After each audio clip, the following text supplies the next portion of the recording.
کے ساتھ جمعیت علماء اسلام بارڈر پر all parties رگڑی اتحاد کا جو دھرنا ہے، جمعیت علماء اسلام اس کو سپورٹ کرے گی. جمعیت علماء اسلام اس کے ساتھ ہے. مولانا صلاح الدین صاحب بھی وہاں گئے، تقریر کی، میں بھی وہاں گیا ان کی حمایت میں. جمعیت علماء اسلام کی دیگر قیادت کیا ہے وہاں ان کی سپورٹ میں. پھر اس کے علاوہ جمعیت علماء اسلام کی مرکزی جنرل کونسل جو ہماری جماعت میں اس سے مضبوط باڈی نہیں ہے، اس مرکزی جنرل کونسل میں اس پرلت کے بارے میں جو آل رگڑی اتحاد اور سیاسی پارٹیوں کی اتحاد کا یہاں تشریف فرمایا 3 مہینوں سے، میں نے بھی وہاں بات کی، مولانا صاحب تشریف فرما تھے، مولانا صلاح الدین صاحب نے بھی بات کی وہاں.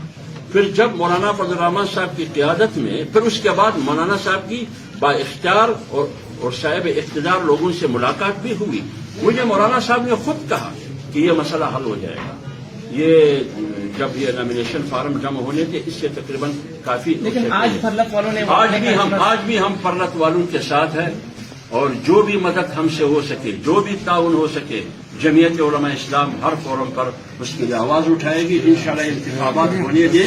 اگر اللہ تعالیٰ نے جمعیت علماء اسلام کو کامیابی دی تو اسمبلی کے فورم پر وہ مؤثر آواز اٹھائے گی جس کی مثال آپ کو نہیں ملے گی. اگر فرض کرے کامیابی اتنی نہیں ملی جتنی ہماری توقع ہے، پھر بھی ہم پرلت کے مطالبات کے ساتھ ہیں، کیونکہ پرلت آپ کا نہیں ہے، میرا نہیں ہے، ہم سب کا ہے. یہ پوری چمن کا ہے، پرلت پوری قوم کا ہے.